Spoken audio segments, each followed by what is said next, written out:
Hello नमस्ते welcome back to my channel. आज हाम्रो ट्रेकिङको 5औं दिन। आजको प्लान चाहिँ पाङबुजेबाट आमाडब्लम बेस क्याम्प जाने अनि फर्केर पाङबुजेमै बास बस्नुपर्ने हुन्छ र ब्रेकफास्ट पछि हामी 7:30 भइसकेको छ र हामी हिँडिसकेका छौँ आमाडब्लम बेस क्याम्पतिर। यो चाहिँ इम्जा खोला, यो इम्जा तालबाट आउँछ, आइलम्पिकको फेदबाट आउने खोला हो र आज चाहिँ 3 घण्टा 2.5 घण्टा 3 घण्टा जति ओकालोको बाटो रहनेछ र फर्किँदा 1 घण्टा 30 मिनेट लाग्नेछ। होटल खोला के अलि माथि होटल खुला छ माथि हमदा पर घोटे काटु पारे कुत्ता ए गोरमा त मिगो माथि त सीता तु नछ आ गाई किन जाऊ गछ ए नङ परे न चला कई फिलिङ यस्तो के यो चाहिँ पाङबुजे गाउँ हो। बादलले पुरै छोपिसकेको छ।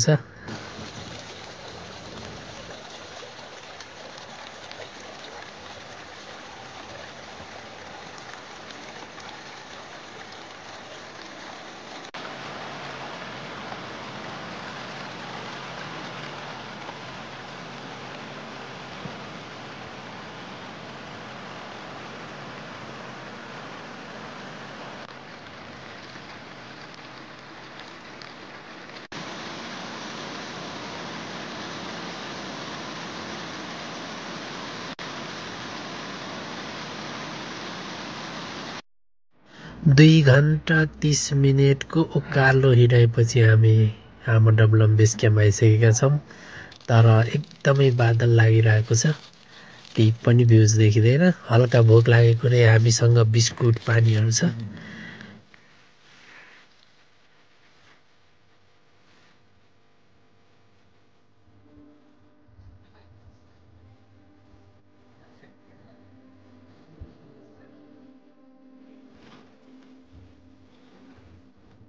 म यो सिजनमा 3 चोटि लगातार आमाडब्लम बेस क्याम्प आएँ र यो भिडियो फुटेजहरू चाहिँ तेस्रो चोटि आमाडब्लम बेस क्याम्प आउँदा लिएको हो र यो टेन्टहरू यो आमाडब्लम एक्सपिडिसनको लागि सेटअप गरिसकेका रहेछन्।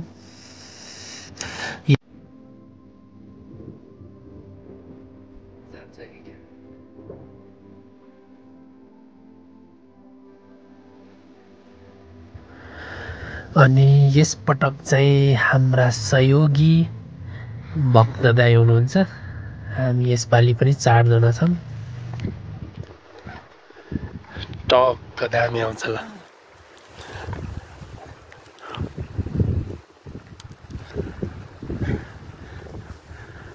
भयो नि त, हिरो पारामा खिचिदिन्छ मलाई। हिरो दामी खिचिदिन्छ है।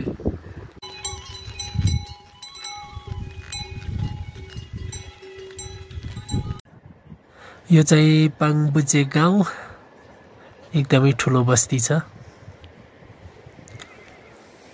आजको यात्रा चाहिँ 3 घण्टाको रहनेछ, दिङबजेसम्म र हामी आज 3 घण्टा मात्रै हिँड्छौँ। किन भन्दाखेरि 4000 कटिसकेपछि म्याक्सिमम 500 मिटरको अल्टिच्युड मात्रै एक दिनमा हिँड्नुपर्ने हुन्छ र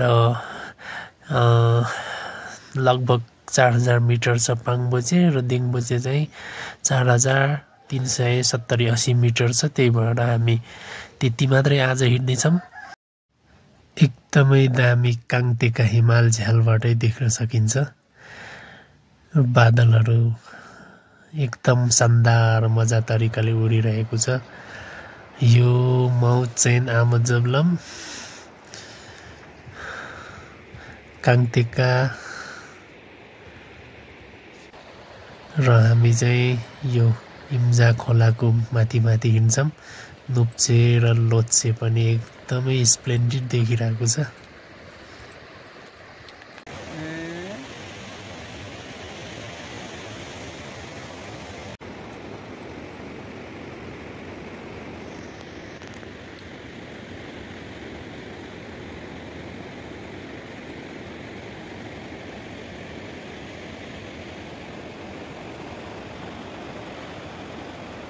अङ्बुचेबाट 40 मिनेटको हिँडाइपछि हामी सोमडे भन्ने गाउँ आइपुगेका छौँ। यो चाहिँ घामबाट पानी तताउने प्रविधि।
Maybe you went up.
दिङ बजे पनि आइसक्यौँ हामी।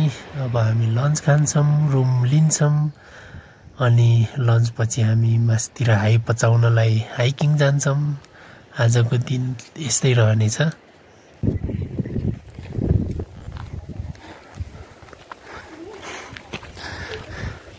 Today we're gonna stay in this hotel, Hotel Tasite Lake.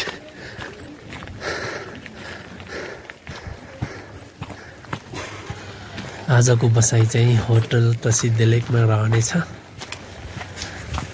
एकदमै सफा चिटिक्क राम्रो होटलमा हामी बस्न लागिरहेका छौँ।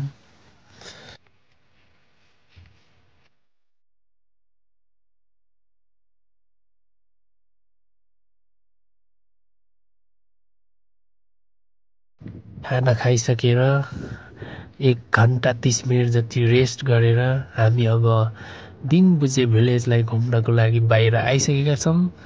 तपाईं पनि हेर्दै रहनुहोला। दिङबुझे 4370 मिटरको उचाइमा अवस्थित छ। दिङबुझे पनि खुम्बु रिजनको एउटा ठुलो शेर्पा भिलेजमा को रूपमा चिनिन्छ र होटल, लजहरू, bakery, coffee shop, trekking shop सबै पाइन्छ। एटिएम समेत पाइन्छ एउटा कुमारी ब्याङ्कको।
आज पनि वेदर चाहिँ एकदमै दामीवाला छ। हामी चाहिँ यता जाँदैछौँ। यो चाहिँ आइलम। नमस्ते सम्पूर्णमा फेरि पनि म स्वागत गर्न चाहन्छु। आज चाहिँ हाम्रो ट्रेकिङको 7औं दिन र आज हामी छुकुङ जान लागिरहेका छौँ। आज पनि त्यही 2.5 घण्टा भन्देखि 3 घण्टाको मात्रै यात्रा रहनेछ, तर एकदमै दामी रहनेछ। छुकुङ चाहिँ लगभग 4800 भन्दा माथिको उचाइमा अवस्थित छ र यहाँबाट चाहिँ एकदमै सराउन्डिङ माउन्टेन्सहरू देखिन्छ, जस्तै नुप्चे, लोत्से, आइलम पिक, बरुन्ची पिक, आमाडब्लम जस्ता भ्यूहरू टन्नै देखिन्छ। म पनि फर्स्ट टाइम हो। I am excited to see the mountains and Chhukung.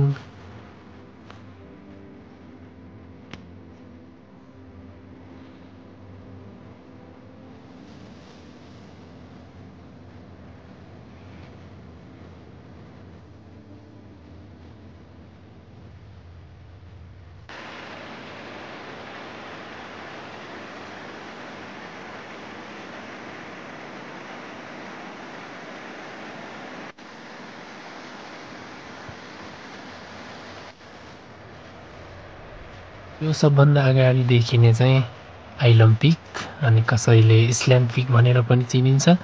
यो चाहिँ खुम्बु रिजनकै एकदमै मोस्ट पपुलर क्लाइम्बिङ पिक हो।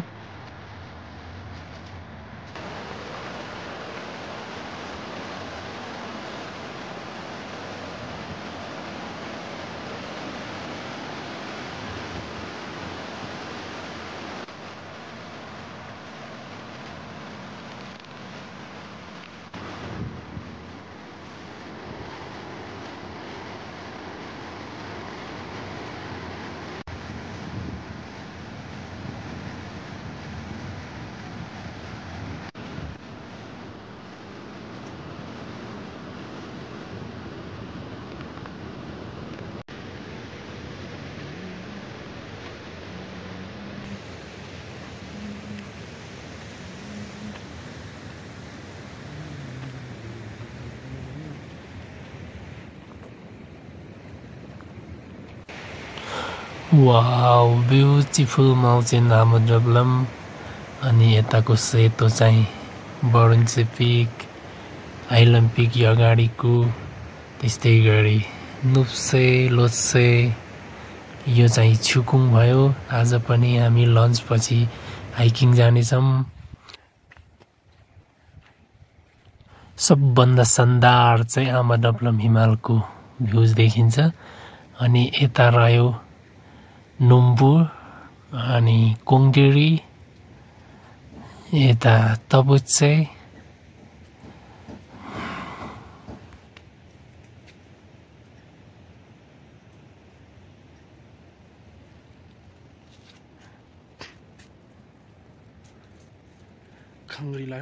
आज र भोलिको बसाइ चाहिँ खाङ्ग्रिला रिसोर्ट छुकुङमा हुनेछ। भोलि हामी छुकुङरी जान्छौँ एक्लिमेटाइजेसन र भ्यूज हेर्नको लागि। त्यसकारण हामी छुकुङमा 2 नाइट बस्नुपर्ने हुन्छ। अनि मेरो रुम चाहिँ यो हो।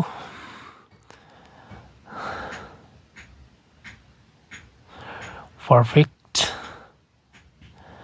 झ्यालबाट टक्क दिङबुचे साइडको भ्यूजहरू पनि हेर्न सकिन्छ।